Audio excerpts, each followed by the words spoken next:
This is about defending democracy. This is no longer Democrats versus Republicans. What do you want your kids to believe in? There must be give and take. This is White Flag with Joe Walsh. Former Congressman Joe Walsh here. So there's a group I recently found and have become a really big fan of. Starts With Us. They're a movement working to overcome the extreme political and cultural division in America. You can find them online at startswith.us. I love them because they're showing people it's possible to have real, meaningful, productive conversations with people you disagree with. I'm a big fan of this. This is what I try to do on my podcast because right now in America, we have two major political parties that are at each other's throats. And the most dangerous aspect of this is that it's led many of us to avoid having hard conversations with people we disagree with. We're afraid to have these hard conversations, afraid to deal with the tough stuff, so we walk away. But to save our democracy, we have to stick around. I mean, if we all walk away from the table, then who the hell is sticking around to figure things out? This is what I so love and admire about the work that Starts With Us is doing. They're sticking around. They are the movement for people like you and me who want to fight the extreme political and cultural division in this country. Because guess what? People like us, we are in the majority. Starts With Us found that 87% of Americans are tired of how politically and culturally divided we are. So yeah, I'm not just a fan, I'm part of the movement too. And if you're listening to me right now, I want you to join the movement as well. Go to startswith.us and get their free newsletter. Sign up for their free newsletter. Get involved. Start there. Startswith.us. Thanks. One of my favorite Americans, former Lieutenant Governor of Maryland, former chairman of the Republican National Committee. You see him everywhere, but mostly you see a lot of him on MSNBC. He is what I like to refer to as one of the good, principled, conservative, still Republicans, but kind of politically homeless these days. Michael, thanks for taking a little bit of time. Joe, my man, it's always a pleasure to be in your house, my friend. Good to see you. You too, brother. Hey, coming right at you with this broad, pointed question. What in your mind right now, as we sit here right now, on the Republican side, do these next 16 months look like? I think it's actually a little bit more settled than a lot of folks in the media think it's going to be, think it is or going to be.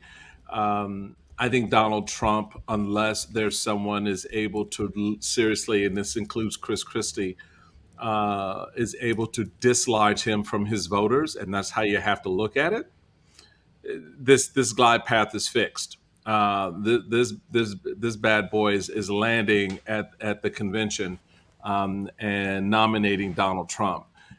So I think there's going to be a lot of noise, headbanging. But the underlying, it literally is like the ocean. The top is all topsy-turvy. There's a huge storm going on.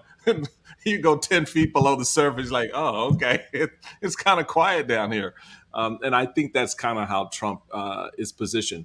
I don't think any of these indictments nor future indictments will have an impact on. You don't. No, so back up, Mr. I'll get to. As you sit here right now, this thing's pretty much settled business, the nomination. It's baked, and the reason it is because no one did what they had to do on the front end to disrupt the idea of inevitability. If you don't disrupt, it's like if you run against a historic figure, if you're running against someone who's going to hold the position for the first time ever, if you really want to engage in that battle, you've got to figure out how to disrupt this idea of this is a history-making moment. Yeah. If you're running against someone who's an incumbent, then you've got to figure out how to disrupt that incumbency. If you're running against someone who is perceived to be the inevitable winner, regardless of all circumstances, then you've got to figure out how to disrupt that. So in each of these cases, yes, in conventional wisdom terms, it's over, right? Because it's inevitable. But if you figure out how to disrupt that on the front end, you change the game. And it goes back a little bit. We were reminiscing a little bit before we started about the 2010 cycle. Yeah. One of the things I wanted to do in 2010, which I realized I had to do, was change the game. I couldn't play conventional politics. Yeah. So I had to go out and get a Joe Walsh elected at the same Yeah. time I was getting a John McCain elected, right? Bingo. So you can't. I have to accept Joe as I find him. I can't create Joe and tell him, Joe, okay, now you're going to be this kind of Republican. Right. And it's the same is true here. You've got to disrupt the game. You can't play the conventional presidential primary politics against an unconventional player. Why the hell, Michael? Why the hell did none of these guys get that, or did they get it, but it's just too hard, and they don't want to piss off his voters? Look, I tell these. I said, guys, call me. Yeah. I mean, call me. I know how to do this. I know how to do this, but I get it. I'm not a Trump guy. Never have been. Yeah. And never have been. It's not one of those. Oh gosh, I wasn't. No, never have been. Never. All right. And so it's. But the one thing I know how to do is put together the kinds of teams and strategies to win elections. And looking at things through an unconventional lens, which inside the GOP, which is the irony for me is for all the shit that I get and got about being, I don't play ball with everybody. I don't do this. I don't do that. Donald Trump does none of that. Yeah. And everybody's like, oh, okay, this is so, yeah, I'm with him. Yeah. But these guys never bought into that, Joe. And they still believe that they can have their cake and eat it too, despite the fact that Donald Trump is taking the cake and smashing it in their face every day. And I give you Ron DeSantis. Yeah. I mean, he was the savior. It's like, it reminds me of that Time cover of Marco Rubio, right? Yeah. The savior of the Republican Party. And literally in 30 seconds, Chris Christie not only took that halo and shoved it up his ass, but then it completely knocked him off the stage. Michael, because I come from the base, the crazy base, I talk to the crazy base all the time. There have been two moments where the crazy base even got back on their haunches and said, oh my God, this is too much. One was a few days after January 6th, and then they righted themselves. And the other was a few days after these last midterms, where they told me repeatedly, I fucking love him, but he can't win and the party's not going to win with him. And then they righted themselves after that. So what happened, Joe? What happened? All right, those two moments. What happened? Damn you, Michael Steele. What happened? I know. Oh my God, the light bulbs come on, and oh my God, no, we can't do this. Yeah. 51%. Now, Did you 54%. Michael, did you think after the midterms, okay, now they can take him out? No. And it's for one simple reason, because no one would do what I wanted to do. What Chris Christie, for example, for all that he's doing now, should have been doing that a year ago. Yes. Somebody should have. Yeah. I mean, when the day Donald Trump announced should have been the day someone else who wanted to be in this game should have come out and said, I'm going to get in this thing. I'm not announcing right now. I'm just giving you a heads up, Donald. I'm coming for you, right? It changes the game. And so after coming on the heels of massive loss, and 2022 was a massive loss for the GOP. You were supposed to have a red wave. You're supposed to control the Senate. This is the perfect setup for 24. And you got Kevin McCarthy trying to figure out how close up under Marjorie Taylor Greene's skirt he needs to get in order to be speaker. Yeah. Marjorie Taylor Greene getting into cat fights with Lauren Boebert, which is, it is the worst WWE you could possibly watch. Ever. And I'm sitting there going, oh. Michael, Chairman, Mr. Chairman, devil's advocate though. Yes, If sir. you're Ron DeSantis right after the spanking in the midterms and you come out and say, that's it, Donald, you did some good shit, but your day is done. You're a loser. If DeSantis comes out after the midterms and says that, the base turns on him, don't they? I don't think the base per se turns on him. I think what happens is the portion of the base, that 60% that no one seems to give a Yeah. crap about, Yeah. aligns itself. And I think that alignment would have prevented what you saw and continue to see happening, and that is Republicans piling into the race. Because it would have been obvious that this is now a two-person race. Okay. And the establishment, with the imprimatur of Mitch McConnell. What I find interesting in all of this is the silence of Mitch McConnell. Why is he silent? Well, I think partly because he knows what he can't control in this environment, Okay. and he doesn't want to get the savables, those members of his caucus Yeah. that can be saved in this cycle, caught up in something in which they then slide from savables to questionable.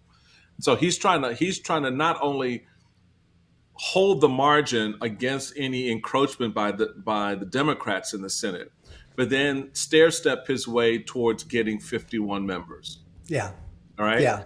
And that requires sort of a more deft handling of some of these bigger issues, which is why you did not see him leading on the debt discussion. He threw it to Kevin McCarthy. He was like, dude, you do that, because if this shit blows up, I don't want it coming back on my folks, right? Hey, Michael, you know these other candidates better than anybody, all of them, in fact.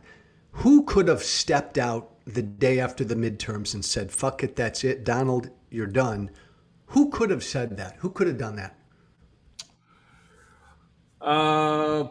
Maybe that's a bad question. Maybe It's not a bad question. It's a trickier question. You have to look at it, all things being equal and everyone having the same idea, meaning what you just said. I would give the advantage again to Ron DeSantis, because he would have come off of a successful shellacking in Florida, key state. Would have set up which it did, set up a presidential run very credibly. And it would have, if he'd done that, to your point, he'd have enough juice to sort of peel off some of that Trump base, that hard base. He doesn't need a lot of it, some of it.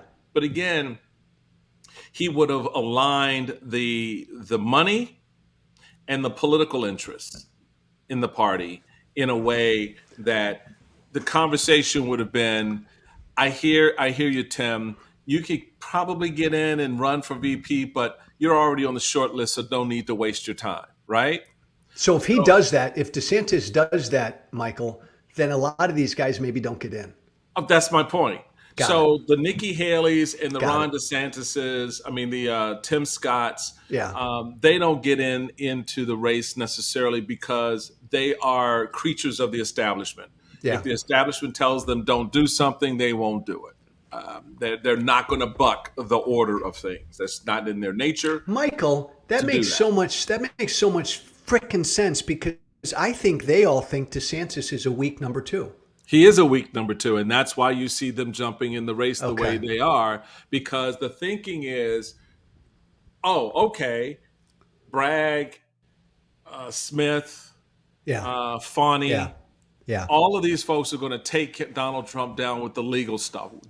Look, I've had the conversation, you've had the conversation with the establishment types who are sitting there, Hercules, with every little bit of news that comes out that's one more chink in Donald Trump's armor. Right? I try to tell them that doesn't matter. It doesn't matter, because it's not resonating the way you want it to with the people it needs to resonate with. They're still beholden to the man. So to your broader question, if someone like DeSantis had made those early moves, shown himself to be less thin-skinned and weak-jawed than he is, that would have allowed a tightening of this in such a way that everyone would have thought, okay, let's rally behind him. What didn't happen in 16 is not happening now. The group on the stage didn't look at each other and Right, go, right, "You're better suited to right. take this guy out than I am." And absent that conversation, where they're now stuck, Yeah, signing some friggin' loyalty pledge, yeah. a pledge Donald Trump, by the way, won't sign. Never, never. So Michael, your general thesis then on this is, again, nothing's for certain, but it's probably too late for any of that. I think so. Unless you show me something else Yeah. otherwise.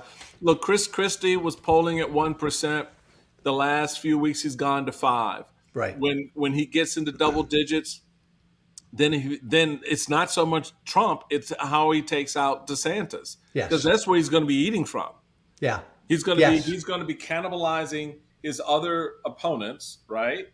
And Ron DeSantis. Ron DeSantis has slipped from 30 some down to 21, right? Donald Trump has gone from 46 to 51, 52. Yeah. How do you get a guy who's over 50% down to 35 or 30? You consolidate everybody else. Yeah. And even then, you then have to, without the correct strategy, Joe, Yeah, yeah. you're still going to have the problem of holding that coalition, that fragile coalition together in such a way that you're still going to need to peel some of the Donald Trump vote. You're going to need to get some of the guys and gals you talk to Yeah. who had that revelation after the 2022 election. Yeah. Who said, oh my God, we can't win with this guy. Yeah.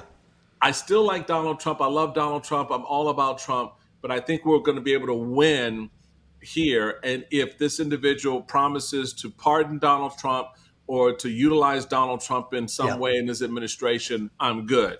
That's really the bargaining that's going to go on, or has to go on, I think, for them to really look to move any of those numbers away from Trump.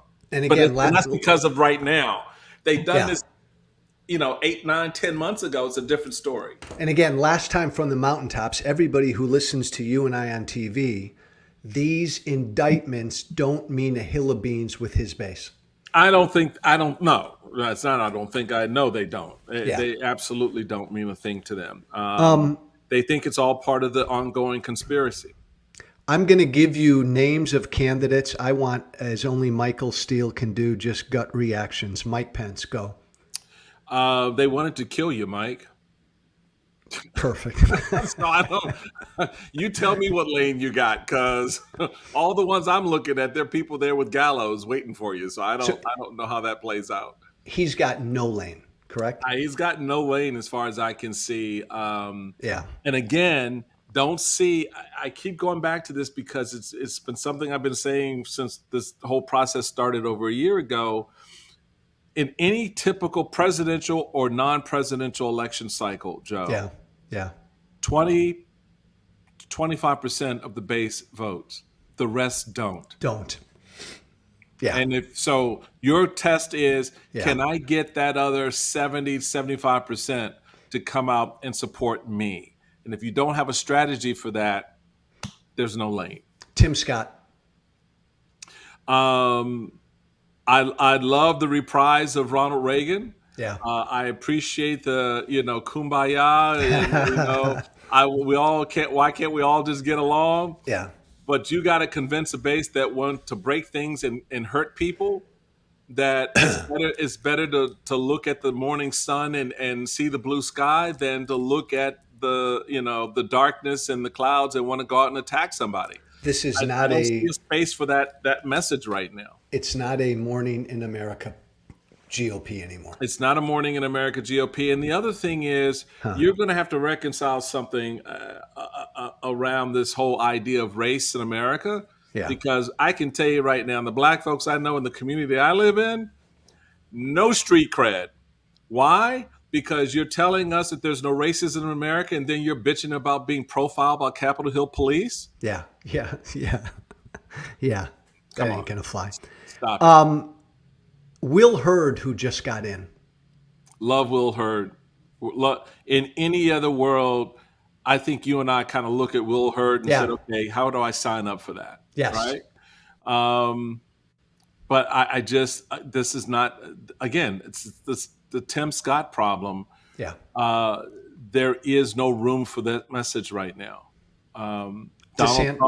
Donald Trump has sucked all the air out of the room for any message other than "I am your retribution." Yeah. Bingo. DeSantis. Glass jaw, thin skin, a political punk. Asa Hutchinson. Love the guy. Love the guy. So good. He's such a good guy, Love Michael. the guy. In a normal world, I just don't. I see him. I see him as sort of the last vestiges of the Bush, Daddy Bush, Yeah. Yeah. kind of politics. Yeah. Understands the partisan lanes, but also recognizes the importance of veering around those sometimes and trying to do bigger, better things. And it's just his message is not strong enough. Again, going back to the environment we're in for this environment. Nikki Haley. So Nikki was your class of Yep. 2010. Yep. I want that Nikki back. I've said this from the beginning. I've always liked Nikki. She was an incredibly good governor and Gifted. A showed gifted her politician. strength. Yep, showed her strength on the controversies around the Confederate flag in the heart of the Confederacy. Yeah.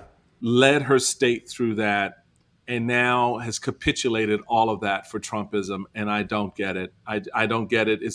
It's just such a disappointment for me personally. I don't think she has a lane.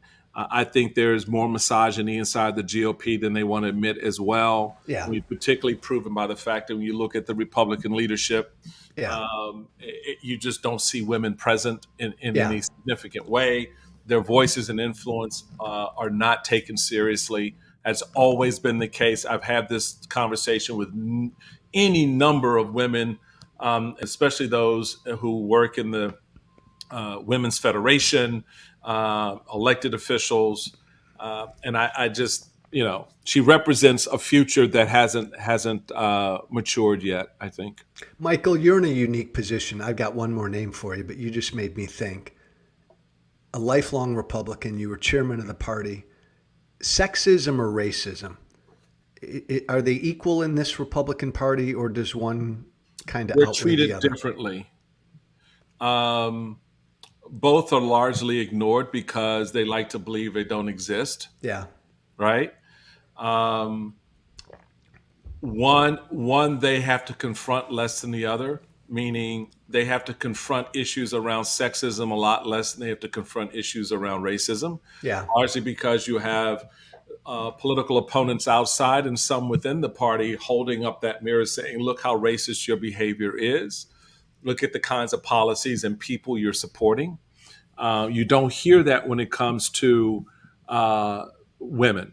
Yeah. And the lack of roles and responsibilities they have inside the party. Yeah, you may get them elected state party chairman, but no one, state party chairman, what are you doing? Big deal. Yeah. Look at the number of Republican women in Congress versus Democrats. Look at the number of Republican women in the Senate versus Democrats. Look at the number of Republican elected officials around the country versus Democrats. As much as we, complain about their gender and racial preferences inside the Democratic Party, you can see the outcome of a party that decides, we like quotas. We want, for every man, we want to get a woman. For every and I can't subscribe to that necessarily. I think that I think we can approach it more genuinely and say we have really highly qualified, good people. The problem is we don't go out and elevate and seek out and elevate those people in a way that pushes them forward. So we pretend a lot when it comes to this subject, but we ignore most of what we pretend to engage on. Last name, your guy, Chris Christie. Go. Christie was Trump before Trump, and he showed that in his governance in Virginia, his take on and take down of political correctness and currencies that promulgated things that were antithetical to what we as Republicans and conservatives wanted to see in how we govern ourselves and how the country moves forward. All of that got lost in translation. Yeah. He gave that power over to Trump when Trump came on board, and I think compromised himself Yeah. Yeah. by at critical times, instead of bringing that guy forward that we see now, having that guy stay front and center. Yeah. And because I've talked to him about this, and he does acknowledge he's got to be able to reconcile where he, first out of the bank to endorse Trump, not pushing back in the 2020 election again, standing and doing, standing in line, helping him get ready, Helping him get ready. helping him to get ready. So, and now you're going to say, oh my God, well, so he's got to work through that. But I think of all of them, he's the one that's in the best position to be not just a bomb thrower, but someone who can actually have the bombs land and weaken Trump a little bit.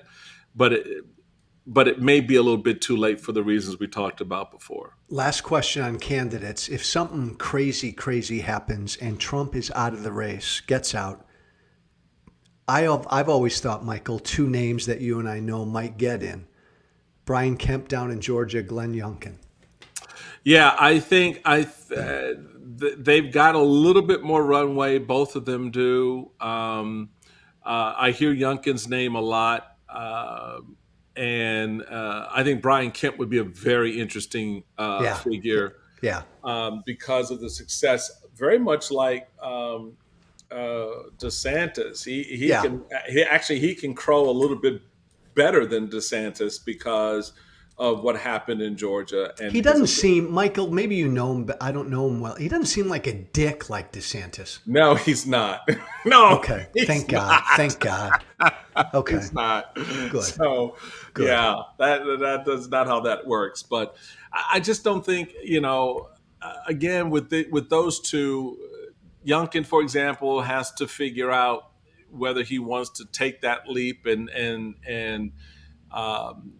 cut off his time as governor, because he only gets one shot in Virginia, one term, and then he has to step down if he wants to run again. Yes, but he has to step down for 4 years.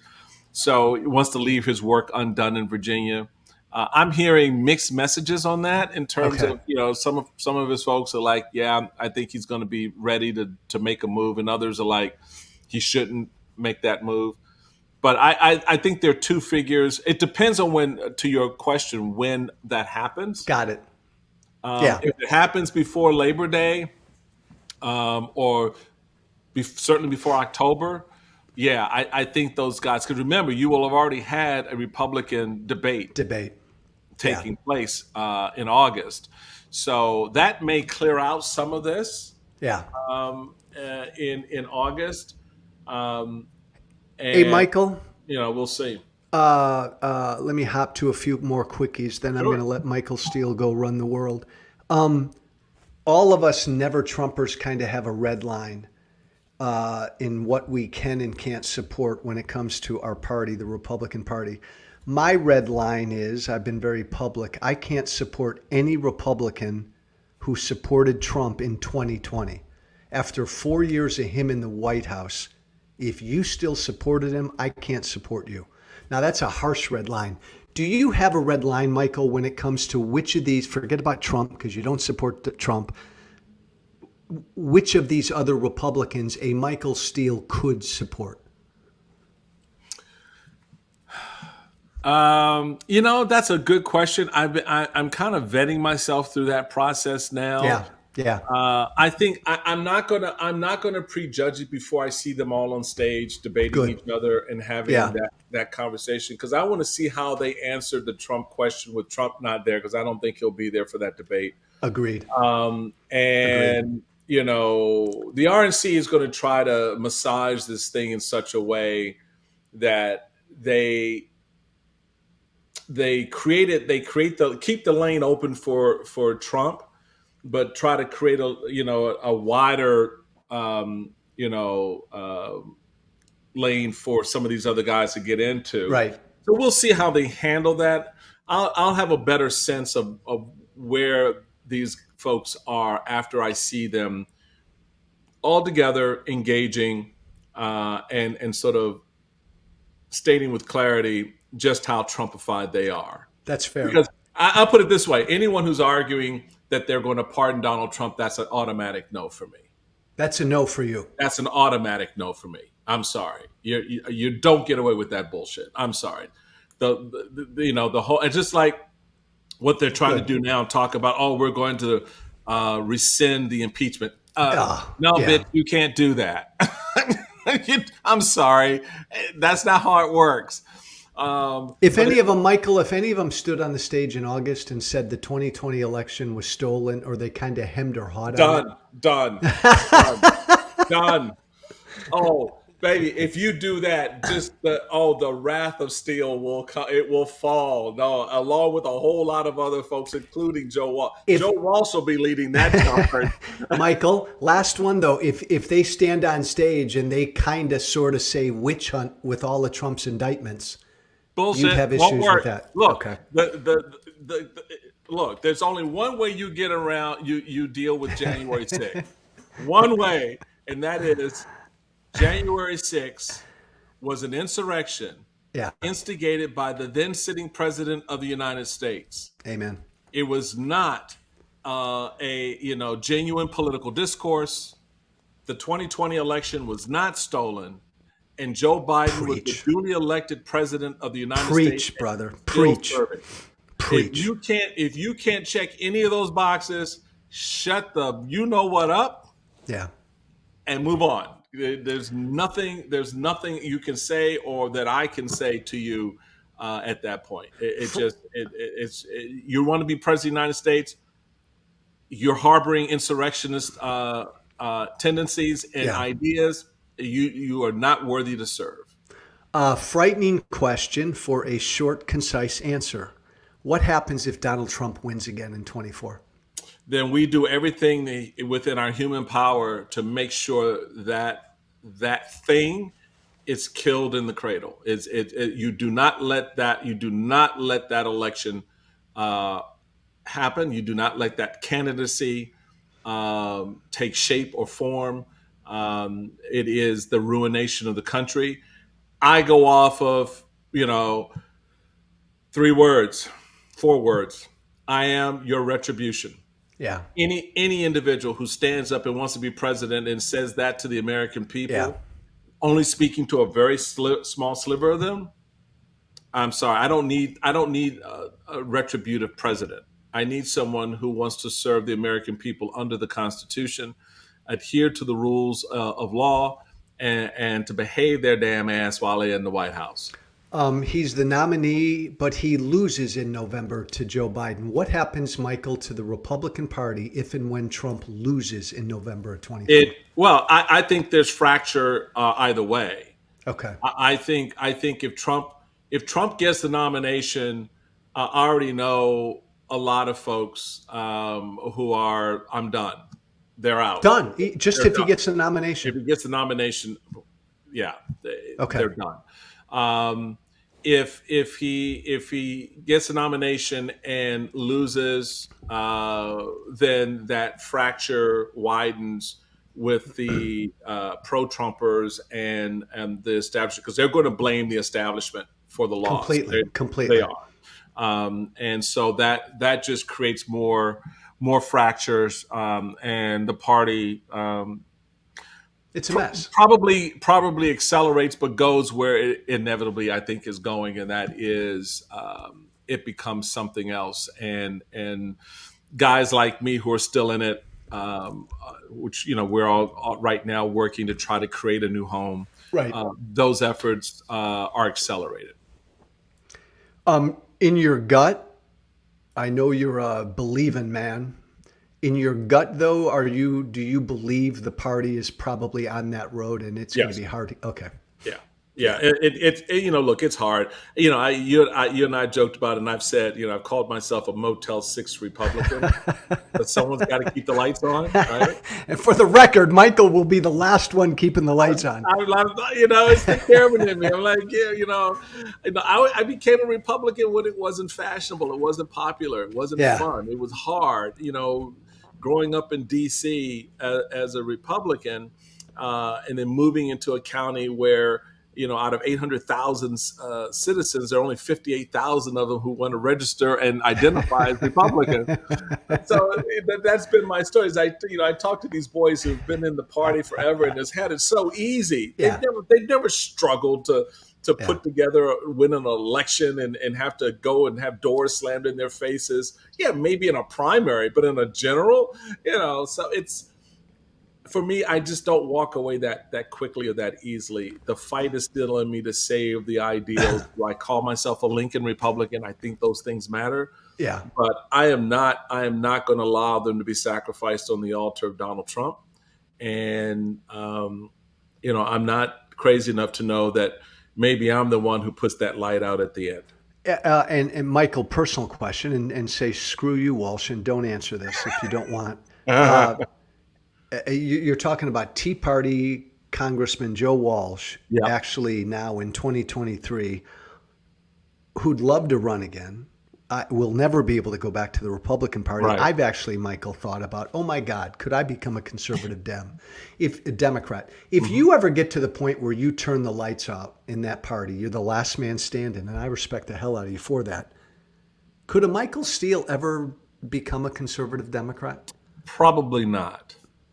And the reason is there is a philosophical Rubicon that I don't think Democrats are willing to cross just yet. I think guys like you and me are. Yeah. And that's because we appreciate not just present but history, and know that there were and have been significant opportunities for conservative Democrats in the past.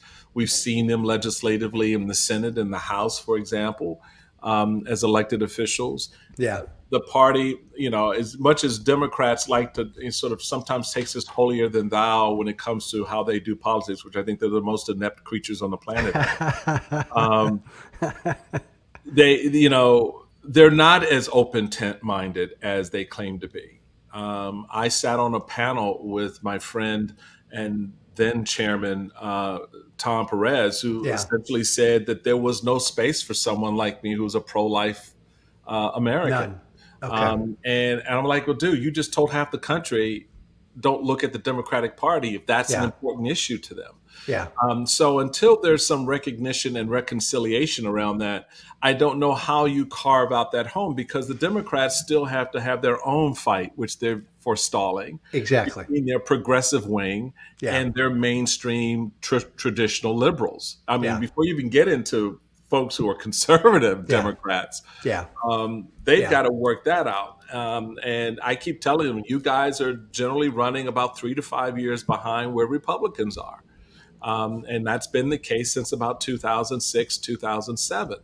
And you're seeing it as you get a little grip with the Occupy Wall Street crowd in 2009 and 10. Yeah. Then you guys got resettled, and you went traditional with Hillary, and you did that whole thing, and then Barack Obama and all. I said, but you still haven't had that conversation. You haven't reconciled with the AOCs and Squad and the Bernie Sanders wing of the party. There's been no reconciliation with them. And that fight's going to, I think, bear some conversation in the 28 cycle when it's an open seat for the White House. Hey, Michael, you talk to Democrats a lot. Do Democrats understand how freaking lucky they've been that the Republican Party is so batshit Trumpy crazy?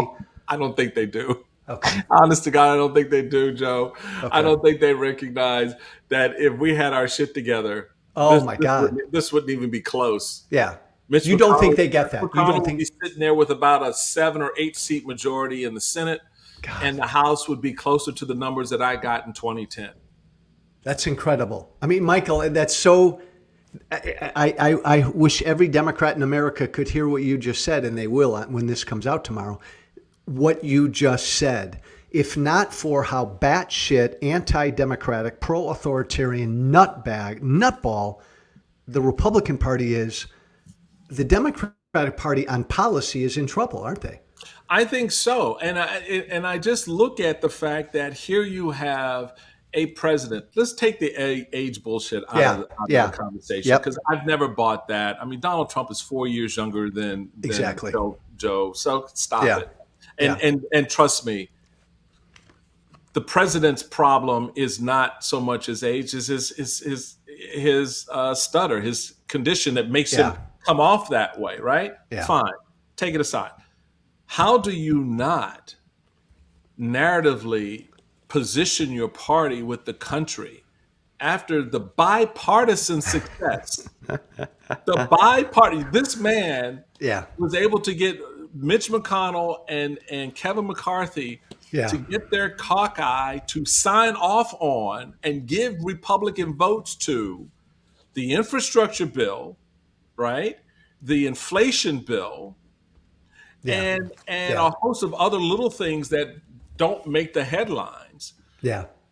Largely you've got shovels in the ground right now in communities all across America, right? These road projects and these bridge projects and buildings being fixed because of what Joe Biden was able to get done. They don't communicate this, Michael. They don't communicate none of it. And I'm sitting there going, how do you not tell that story? You spend the first 18, 24 months talking about the filibuster, and people are going, well, who's Phil? Yeah.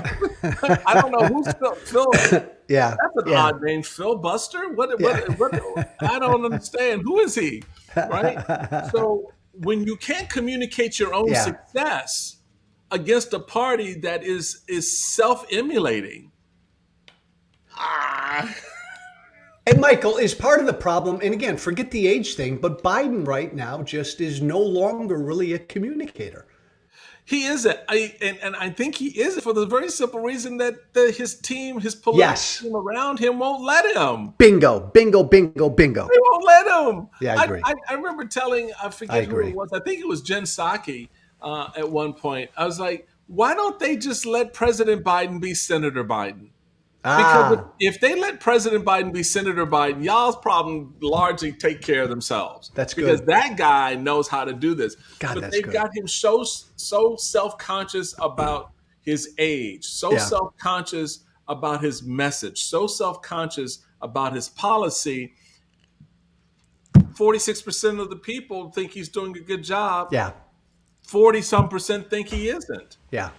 It's crazy. Hey, Michael, last question. You and I are not 90 years old. We still got a lot in us, but we're not 30 anymore. Right. How long is this our lifetime? Like, do you think guys like you and I, and there are a bunch with us, will really be kind of out of place with both parties? Like, could this last our whole lifetime? I think we probably should settle into this sort of never space and figure out how we capitalize on it, make the most of it. Okay. And how we bring the next generation, particularly the Gen Zers, who in the upcoming election cycle will begin their march to becoming the largest voting bloc in the country. Yeah. The baby boomers, we're at the tail end of the baby boom generation. Yeah. They're going to their time is seeding. It's passing. The next generation major block of voters is going to be that group of 18 to 25-year-olds that are out there right now and they're coming of age. Yeah. So the question is, how do we help position them to deal with and begin to rewrite the history of where the country goes next. Right. I just think it's going to be harder for us because to the last question about, is there a space for us in the Democratic Party?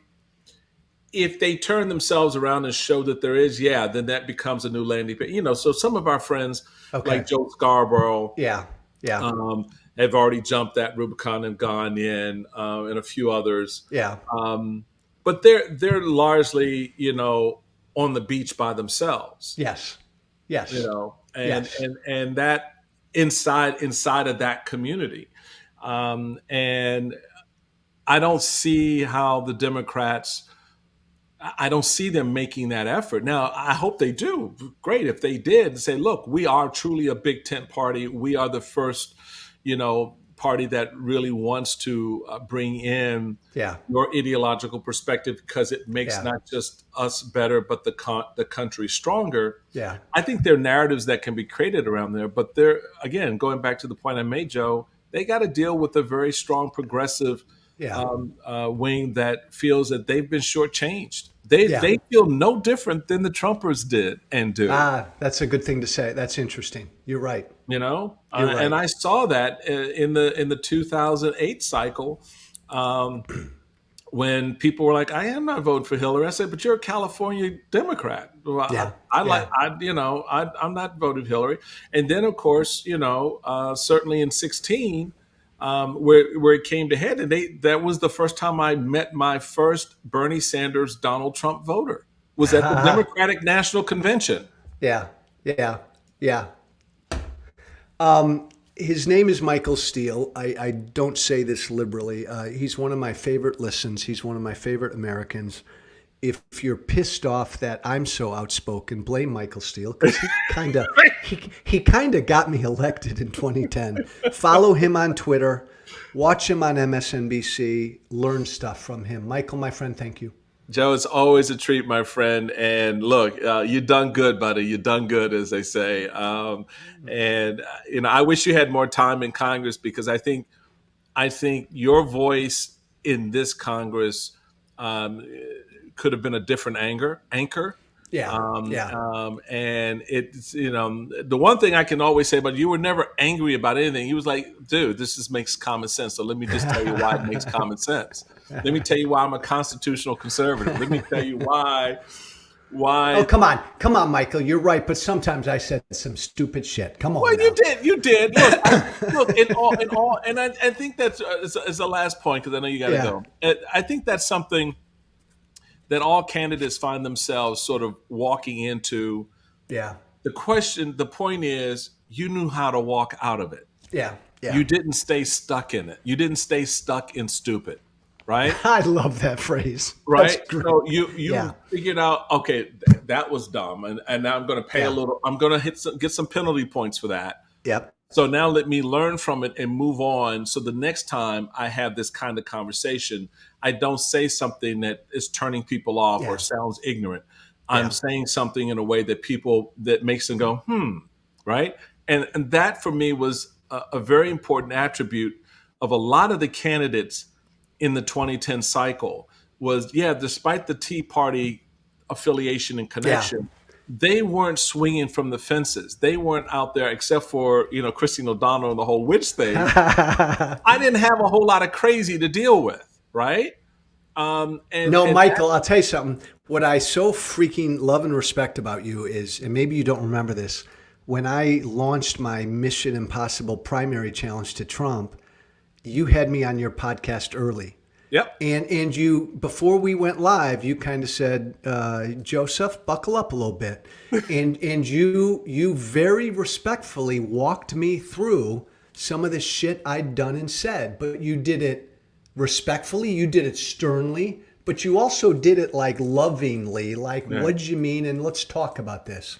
And that was so awesome, Michael. Yeah, no, look, that's how you have to do it. That's kind of the conversation I had with Chris Christie a couple of months ago was, okay, let's go back to when you came to the office and tried to sell me on supporting your bid for governor. Yeah. You know how that conversation was. I'm going to have the same conversation with you now. Yeah.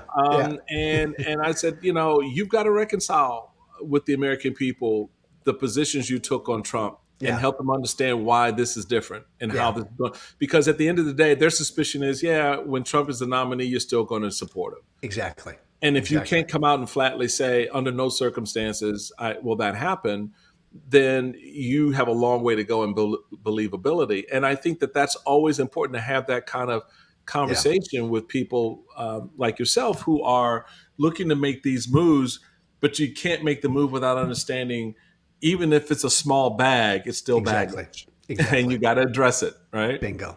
Michael Steele, everybody. Michael, my friend, thank All you. right, my friend. I found it. Look, I love ice cream, but I'm not 18 years old anymore, so I can't eat a lot of it. But I found it. I found a healthy ice cream alternative that actually tastes great.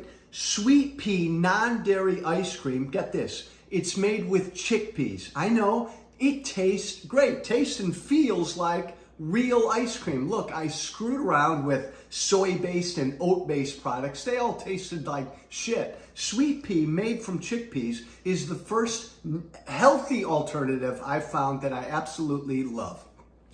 I'm in DC. I get sweet pea at Giant Foods. If you're in DC, Philly, Pennsylvania, go to Giant Food stores. If you're in New York City, go to Balducci or Key Foods. In San Francisco, go to Nugget. You will absolutely love this. It tastes great. Made with chickpeas. That's so cool. It tastes great. Thank you for listening. Remember to listen, share, and follow White Flag with Joe Walsh on Apple Podcasts, Spotify, and everywhere great podcasts are found. And be sure to leave a 5-star review. This has been White Flag with Joe Walsh.